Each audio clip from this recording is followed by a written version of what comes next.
He didn't just take Young Dolph's life, he was paid only $800 to do it. Cornelius Smith, a janitor, addicted, broke, and wilding out in these Memphis streets. He lost his 9-year-old son in an incident that happened at his house, then picked up a weapon and took out Memphis' biggest star. This is the real story. Court records, evidence, $800 for taking out Young Dolph, and then the betrayal that turned him into a snitch. This is the story of Cornelius Smith. Well, you text Miss Jackson, let's see, 9:05 a.m. on November 17th, 2021, you say, good morning.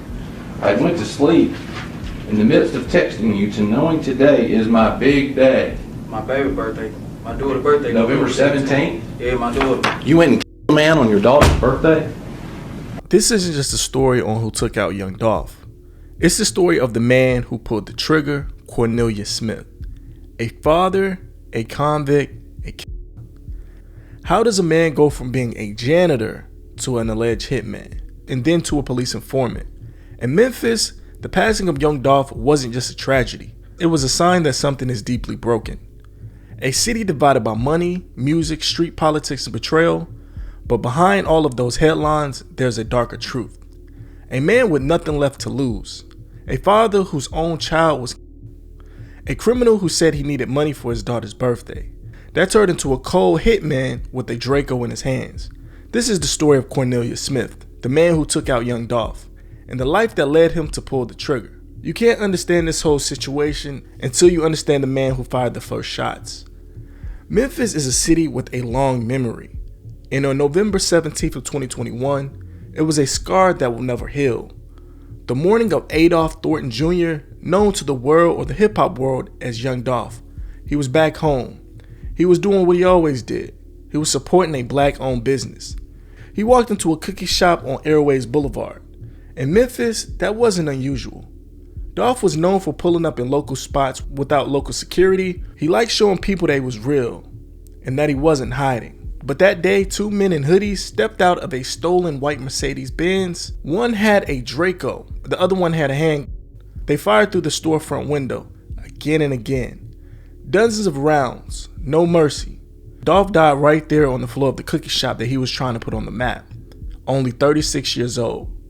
The father of two, one of Memphis' biggest hip-hop rap stars. Memphis went into shock. Candles and teddy bears covered the sidewalk. News cameras rolled 24/7. Fans and family cried in the streets. Rumors exploded about who ordered it and why. The police were under pressure. They released photos of the masked men the next day, and they showed that infamous white Mercedes Benz. The city watched and waited. We are actively looking for these suspects. If you have any information, call Crime Stoppers. And slowly the truth began to surface. This wasn't just a robbery gone bad. It was a hit. Planned. It was paid for. Carried out in broad daylight. The streets started to talk. Names started to drop. But one name that stuck out was Cornelius Smith. Because you can't understand why Young Dolph died that day until you understand the man who fired the shots. This is his story. Cornelius Smith. So who was Cornelius Smith before this incident went down? He wasn't famous. He wasn't a rapper. He was just another face in Memphis. He was known around the town who do what needed doing. He worked janitor jobs, barely scraping by. Not much to his name, but in the streets, people whispered that he was violent, controlling, quick to anger, and there's real proof of that. Not just rumors. Court documents tell his story. Cornelius Dwayne Smith's record shows that he's no stranger to the Memphis law enforcement. Let's break down this story, charge by charge, year by year. He's not some minor street hustler. He's got documented arrests going back for over a decade, showing a constant pattern of violence, drug charges, and robbery attempts.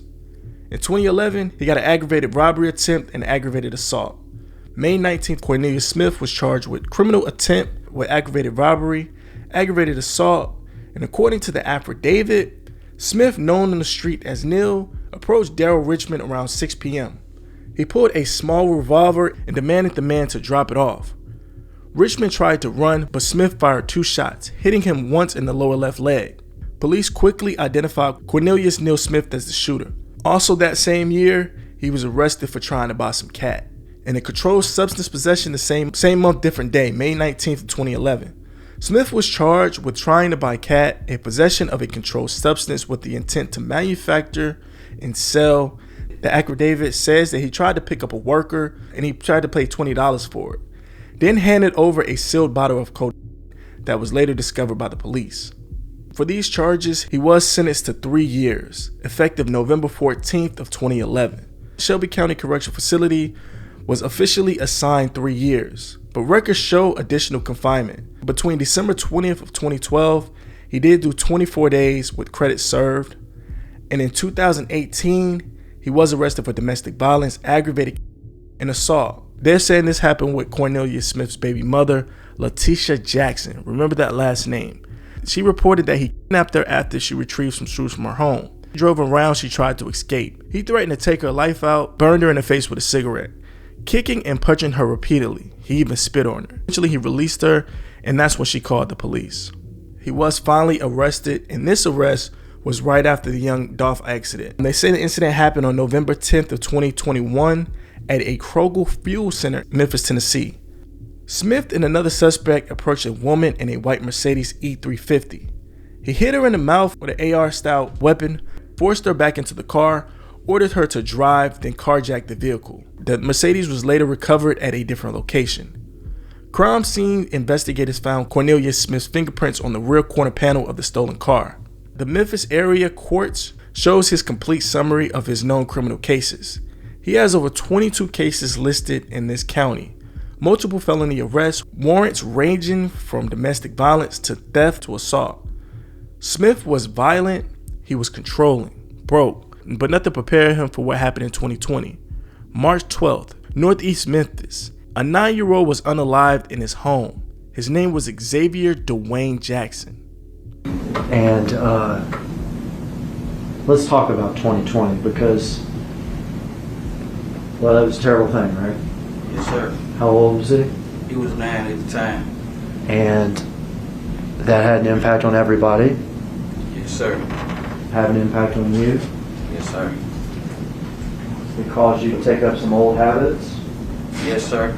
I went back to popping pills and not caring about nothing. Again in East Memphis, where a shooting has left a child dead tonight. WMC Action News 5's Kelly Cook is live with what we know. Kelly. Kanji, Memphis police just wrapped up the scene about an hour ago. They were out here for several hours. Now, this all took place at the Canterbury Apartments here in Northeast Memphis. Now, according to police, the shooting happened inside the apartment. A juvenile was hit and died. The shooter still a mystery, but neighbors still calling this all shocking. Absolutely awful. Like I can't even fathom why that would happen at all. And I actually just got home, so whenever I got here, I was kind of surprised to see caution tape and everything up. I didn't actually know what was going on. Yeah, MPD has not released the identity or the age of the victim. We just know the victim is a child, nor that they shared the circumstances surrounding the shooting. Police say this is an ongoing investigation. As soon as we learn more, of course, we'll bring it to you at WMC Action News 5. Xavier Dwayne Jackson, 9 years old, the same city, the same last name as the mother of Smith's child. He has the same middle name as Cornelius Smith, Dwayne. This wasn't a coincidence.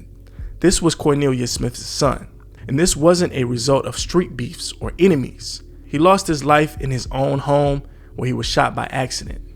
A 13-year-old was charged for pulling the trigger. An adult named Lindsey Williams was also charged for leaving a loaded weapon unsecured. And Smith, he wasn't charged. He didn't do any prison time for it, but that didn't matter. It was his family, his son, and this kind of tragedy destroys a man. The kind of grief that turns into rage, addiction, and self-hate. People in Memphis still talk about it. They say Cornelius Smith fell apart after his son passed. So before 2020, were you working? I worked in schools in Germantown.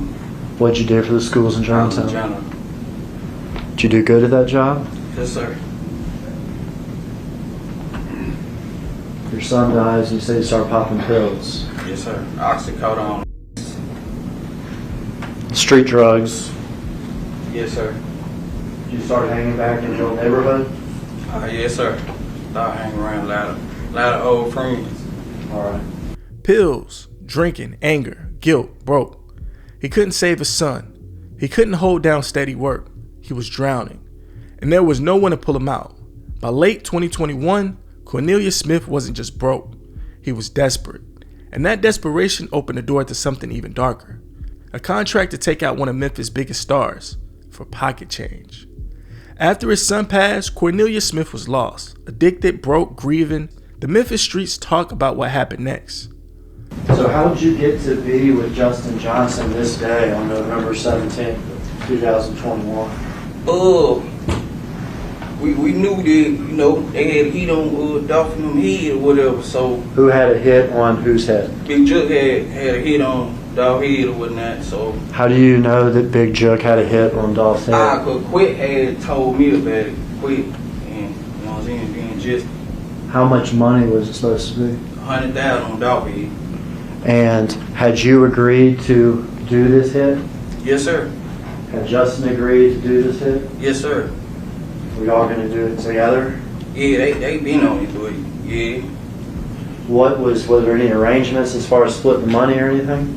Yeah, me and him supposed to be giving Quit $10,000 apiece. All right, so you and him were going to give Govan $10,000 apiece? Yeah. And how much were you going to get? I was getting 40, he was getting 40. Okay. Had you spoken with Justin about this? Yeah, we had been talking about it. Okay. This was not something that just happened this day, but something that was in the process for weeks? Yeah, There was a rumor going around that somebody put a price on Young Dolph's head, a $100,000 bounty, to take the king of Memphis out. Govan Hernandez is a man that prosecutors say ordered the hit, a man with ties to the streets, and somebody who wanted Young Dolph dead. Govan, his trial is coming up August of 2025. But the plan for Young Dolph's passing was set in motion long before that. Smith wasn't the mastermind, he was the muscle, a person for hire, and even that price wasn't what people think. The streets say the bounty was $100,000, but what Cornelius Smith got at the end, it was just $800. And that's all he was paid to take out Young Dolph. Well, if you text Miss Jackson, let's see, 9:05 a.m. on November 17th, 2021, you say, good morning. I went to sleep in the midst of texting you to knowing today is my big day. my baby birthday. My daughter's birthday. November 17th? Yeah, my daughter. You went and man on your daughter's birthday? Hey, I'm trying to make it right for her. I ain't had no money. I'm trying to get some money that day. So I'm trying to make sure my baby girl, man, have a beautiful birthday. So it was whatever. Me, I'm trying to get high on pills. It was whatever. Was your girl worried about you? Yeah, she was worried. She was worried. I was just trying to get my money. Were you afraid that the police maybe knock on your door? Nah, I wasn't thinking about none of it, to be honest with you, because, I thought, if the car was going to be out the way and stuff like that, like, I wasn't worried about none of it. I ain't going to even lie to you. This was a car that wasn't connected to you. Nah, when the car, Y'all wore gloves. yeah, we had them gloves. Were gone. Right. This happened really fast. Yeah. In and out. Ain't nobody expecting you to be me, so. Ain't nobody beefing with them. expecting it to be you. Is that what Right. you said? I wasn't beefing with them. And that's true. You didn't have a beef with Dolph, did you? I ain't even know dog. I ain't gonna even lie. I ain't had no beef with nobody. You never met him a day in your I life. never met him a day in my life. I just wanted the money. And we can call what y'all did here whatever we want to call it, but you're not a professional hitman or anything, are you? Nah, I ain't none of it. $40,000 is a lot of money to you. At the time it was, it ain't, but at the time, it was. My condition, it was. In 2021, Yeah. when you were on the streets, Oxycodone, and your son had died some months before, $40,000 was a lot of money to you. was at the time. And when he was caught, Smith tried to explain why he did it. In his own words, "Man, I was trying to make it right for her. I ain't have no money. I was trying to get some money that day. Make sure my baby girl had a beautiful birthday." That line says everything. He wasn't thinking about Young Dolph's kids, he was thinking about his own. A father who lost one child and was trying to scrape together something for another. Addicted, broke, numb. $800. Pills in his system, anger in his heart, and a Draco in his hands. That's what drove him to take Young Dolph's life. November 17th of 2021, Airways Boulevard. Young Dolph's Corvette parked outside the cookie store. He was inside buying his usual order, but a stolen white Mercedes was circling the block. Inside were two men, Justin Johnson, also known as Straight Drop, and Cornelius Smith. They parked, threw on masks, grabbed their weapons, and stepped into the Memphis daylight. One carried a hand weapon, the other one carried a Draco. Police say that it was Smith carrying the Draco. They didn't say a word, they just opened fire. Windows exploded, dozens of bullets tore through the small cookie shop. Dolph tried to dive for cover, but he didn't have a chance. He was hit over and over, shot dozens of times. This was a real hit, pure and simple, planned in advance and carried out without mercy. Outside, Young Dolph's brother Marcus Thornton was with him. He fired back and hit Smith. Cornelius took rounds in his arm and leg before they jumped back into the car. Sped off in the stolen white Mercedes. Memphis police were already getting calls. Surveillance images would be everywhere in hours, but the damage was done. Young Dolph was gone on the floor of that bakery where he was trying to put on the map. A black-owned business, a local institution, turned into a very bad scene. Cornelius Smith wasn't just an accomplice. He wasn't just there. Police say he was the main one who took out Young Dolph, the main one with the Draco, the man who opened fire first, the man who fired the most. He didn't hesitate, he didn't hold back, he didn't show mercy, and that's why prosecutors say he deserves this charge. He was the muscle who made the hit a reality. He was the one who turned a beef into a body. He was the man who took out Young Dolph personally.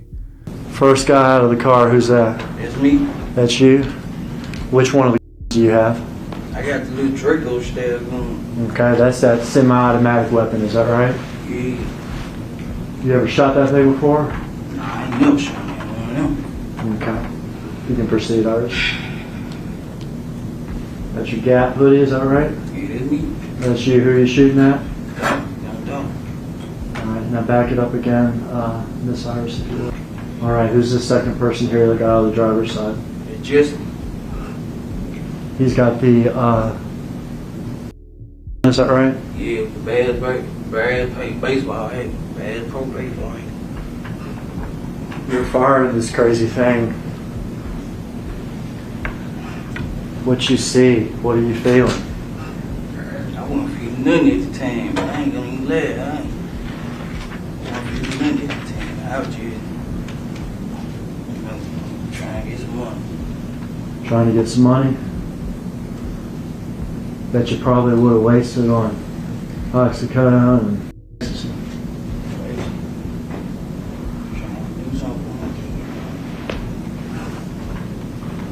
You shot that bunch? Right then and there? Right then and there. Yeah, I can't tell you how many times I shot. I was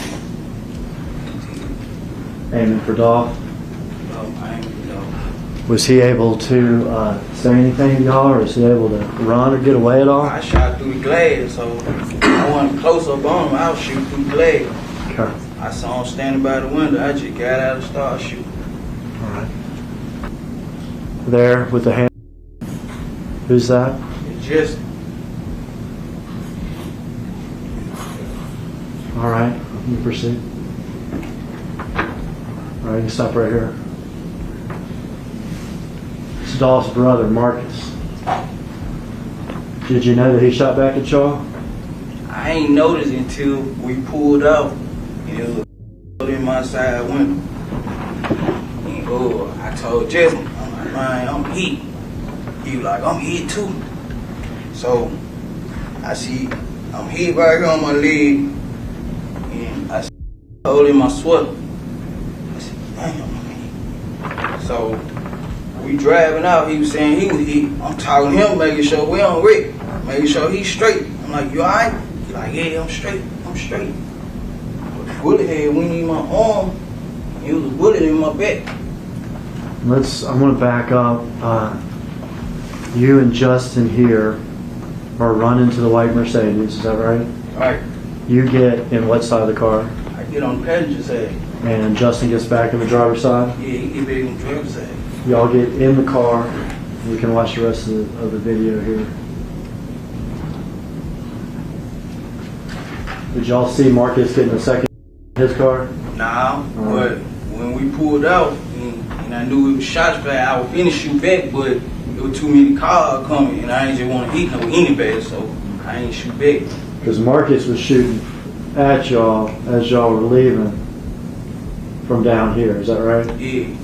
And you would be in the car at this point? Yeah, we was in the car. Looking backwards? Yeah, I was looking back, but we had, like, how we were driving. Like, how he was driving, he was all the way on the other side, but, you know, so I ain't want to just shoot back and hit nobody. So the shots, all the shots that you fired were the ones we saw right here with Dolph, is that right? Yeah. And Justin too? Yeah. All right, so y'all didn't shoot back at Marcus as y'all were driving? Shoot back at him. Both Justin Johnson and Cornelius Smith were indicted for first-degree unaliving. They both shot at Dolph, but evidence suggests that Smith is the primary one, the one who actually took Dolph out. Let's talk about why. Now, the paperwork shows that Young Dolph was hit with over 20 rounds. They weren't all separate shots. Some entered, some exited, but the distribution matters. The most lethal damage were to the torso, including hits to his lungs, liver, and spleen. So they're saying that Straight Drop used a smaller caliber, Cornelius Smith used a big caliber. The document revealed that injuries to the major arteries and multiple paths were described as forward, downward, leftward, and backward, typical of the weapon that Cornelius Smith was using that was fired into a moving target. Smith's weapon is almost certainly responsible for the fatal shots. That's why prosecutors didn't just charge both of them. When you read the medical examiner's notes and the wound tracks, it screams that the Draco did the most damage. After the incident went down, Memphis was in shock. Dolph's passing wasn't just news, it was an earthquake.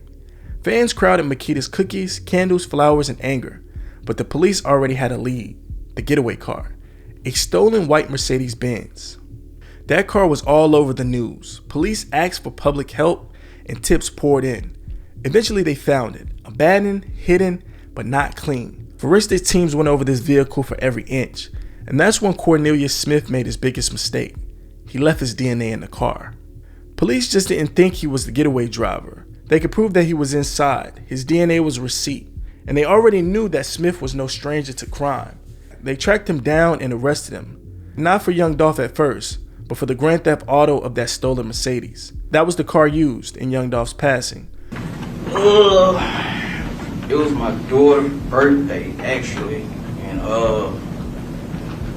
I was out. I had took her some cake and ice cream to school for her birthday, and the U.S. Marshals they were trailing me the whole time. I didn't know that they were trailing me because I had saw Go-Ban the day before, and he was telling me that, police was on to us or whatever, and he asked me when the last time I spoke to Justin.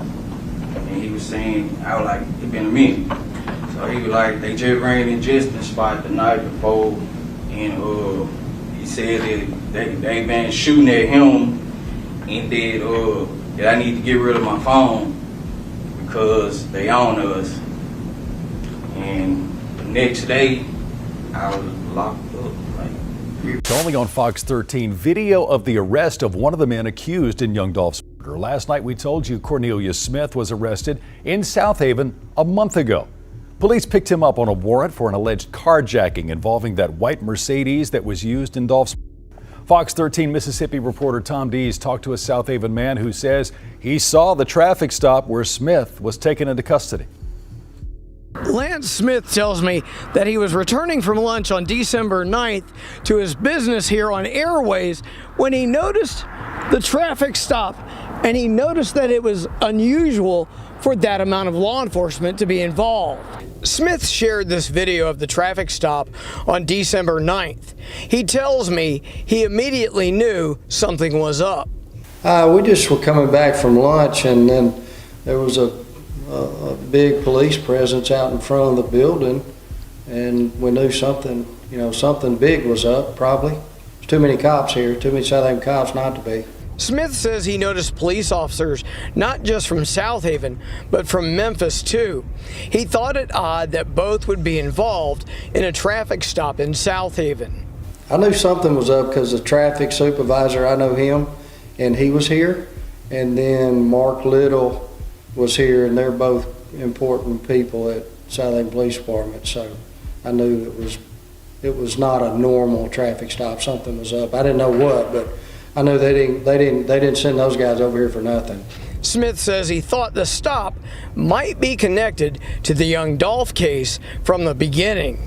Yeah, that was somebody that worked here said, I wonder if it had anything to do with Young Dolph. And I was like, well, I tell you what, they wouldn't have had the big guys at South Haven Police Department here if it wasn't important, so it wouldn't surprise me. While the city mourned, Smith sat in jail. No money for bail, no way out, and his co-defendant, Justin Johnson, also known as Straight Drop, was on the run. Straight Drop was eventually caught in Indiana, but Smith was the first domino to fall. The case against him was building fast. Surveillance images, witness statements, the stolen car, and most importantly, his own DNA, Cornelius Smith couldn't hide. He couldn't talk his way out. His own body portrayed him. That DNA in the car tied him to the passing of Young Dolph forever. So you were worried that maybe you left evidence in there? Yeah, I worried, because I know I opened the door with no gloves on. And when you cleaned it off, was it daytime or nighttime? It was nighttime.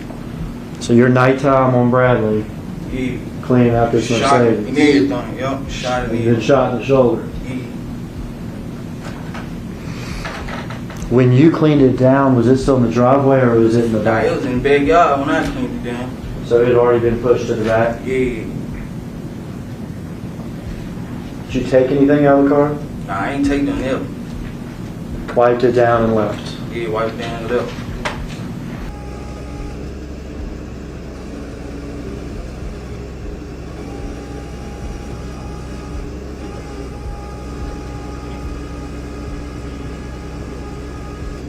Danisha, you supposed to get on the expressway when I did.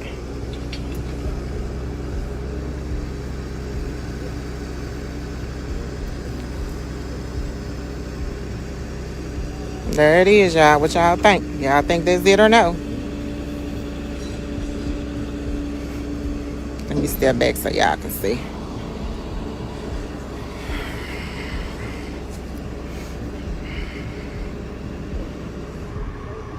I don't know what the other side look like, y'all. I couldn't get to this side. I'm just standing in my mama's yard. And they wouldn't let nobody on this side in the driveway.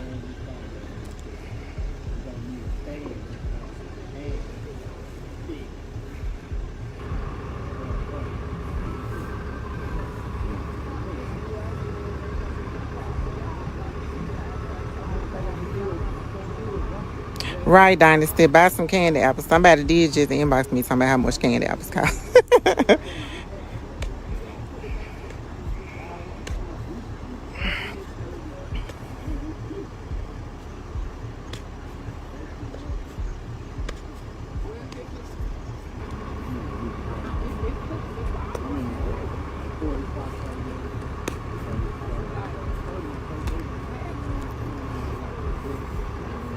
What y'all think? Y'all think that's it or no?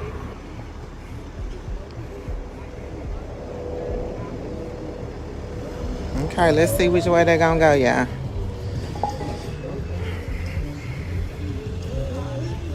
Once Memphis police had Cornelius Smith in custody, the real charges started to pile up. This wasn't just a grand theft auto anymore. This was a body. A Shelby County grand jury indicted Smith on multiple counts.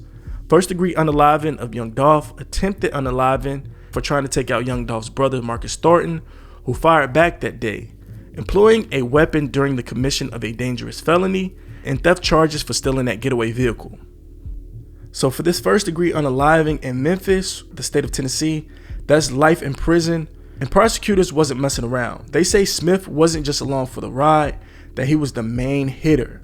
The man with the Draco, the first to open fire, the one that fired the most rounds. Marcus Thornton survived that day. Courtrooms in Memphis area were packed.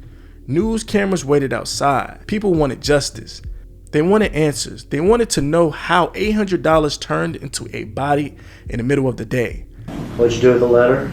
I flushed down the toilet at the hotel room. All right. Is that the only time you got any money from Justin? Nah, a couple days later, I was in the city or whatever, and he was saying that he was gonna have his folks to pull up on me, bring me some money or whatever, hold me down. So dang, he been pulled up about 20, 30,000 leave, you know what I mean? But I had my girl to get out the car, and she met the person that was driving on the street or whatever. I had her to have her face mask on, and she said they had their face masks on, so we don't know who it was, but they gave her $300. $300. Yeah. Okay. This is from Justin's folks. Yeah, this from Justin. But even as the charges were read out loud, there was more going on behind the scenes. Because Cornelius Smith wasn't done talking. When Memphis started to hear whispers that he was about to do the unthinkable, turn on his own people and testify against them. Now, when the police first arrest you, I mean at the very start, do you say, hey, I want to tell you the truth about this whole thing? No. I ain't never did it. Okay. Did they interview you right after they arrested you? Yeah, they interviewed me in Mississippi. Okay. Did you tell them the truth or the lie? I told them a lie. Okay. At some point after you're arrested, did you decide to tell the truth? Yeah, once I came to my senses and Justin had wrote me a kite. And what did you do once you decided to tell the truth? I had spoke with my lawyer. And thereafter, have you met a few times with detectives? Yes. And have you met, if we count those 2 minutes right back here, I guess 3 or 4 times with me, is that correct? Yes. Would it be fair to say you did that because you realized you had been caught? Yeah, I've been caught and I got a conscience too. Now they don't know my senses. Yeah, I got a conscience. When Cornelius Smith was first arrested, he was quiet. Facing these charges, no way out, no money, no lawyer could save him. But that didn't last, because soon Memphis started to hear the rumors that Cornelius Smith was ready to flip, that he was willing to talk, and the question was why? Why would a man with a reputation for violence turn snitch? And the answer is simple: money, or more accurately, the lack of money. The streets said there was a $100,000 bounty on Young Dolph ordered by Govan Hernandez, by the way of Big Jook, who prosecutors alleged was the mastermind. But Smith didn't see anything close to that kind of money. His cut, only $800. That's the part that people don't understand. He risked his life, he pulled the trigger, took that charge for less than a month's rent. And when it all fell apart, he was left holding the bag. No bail, facing life, no loyalty from the people who paid him. The betrayal eats at you. The rumor in Memphis is that's why Smith was ready to testify. He didn't get paid what he was promised. He felt burned. And now he was willing to burn everyone else. Prosecutors needed testimony to go after the big fish, to prove conspiracy, tie Govan Hernandez to the plot to take out Young Dolph. And Smith was the perfect witness. The person who did it, the insider, the one with the receipts. Street code says you never talk, but prison doesn't care about the code and only cares about the time. And Smith was facing the rest of his life behind bars, so he did what a desperate man would do. He played his only card. He started to talk. For Memphis, that was betrayal. For Smith, it might have meant survival. It's easy to look at Cornelius Smith and just see a monster. The man with the Draco. The man who took out Young Dolph. But monsters aren't born. They're made. Smith wasn't a master criminal. He was a janitor, barely paying bills, addicted, broken, and he had a history of violence, controlling behavior. This was documented. It was who he was. He failed at holding down work. He went broke and became desperate. And then someone waved money in his face and said, all you got to do is handle this. And he said yes. $800, that's the psychology of taking someone's life. It's not an excuse, it's an explanation. The guilt, the trauma, the poverty, the addiction, the betrayal. Layer on layer until there's nothing left but rage and desperation. And that's how a father becomes a hitman. That's how a man becomes a headline. How Memphis ends up burying one of his own stars. Young Dolph's passing wasn't just another headline. It was a funeral for hope in Memphis, a sign that the city's problems run deeper than rat beef. A father of two taken from this world buying cookies at a black-owned business he was trying to support. That bakery had to close for months. Workers traumatized, the neighborhood shaken up. The city didn't just lose a rapper. It lost a man who gave back, handed out turkeys, paid rent for single mothers, built jobs for people who needed them. And why? Over street beef, old beef, a bounty, and two separate men willing to pull the trigger for pocket change. Memphis is still divided over it, over who ordered it, over who snitched, over what it even means.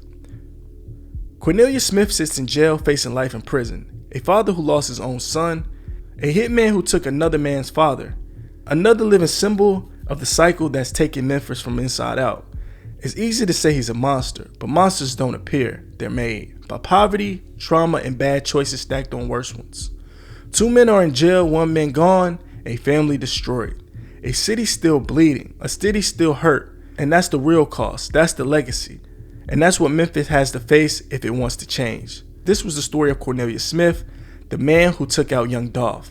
A father, a convict, a hitman made by grief, poverty, and the choices he made that he can't take back. It's not about excusing what he did, it's about understanding why it happened. Because if Memphis wants to stop this cycle, it has to see what really fuels it. If you found this documentary valuable, please consider subscribing to this channel. Hit the like button so people can see it, and share it with someone who needs to hear the truth about what's happening in these communities. Thank you for watching, and we'll catch you on the next video.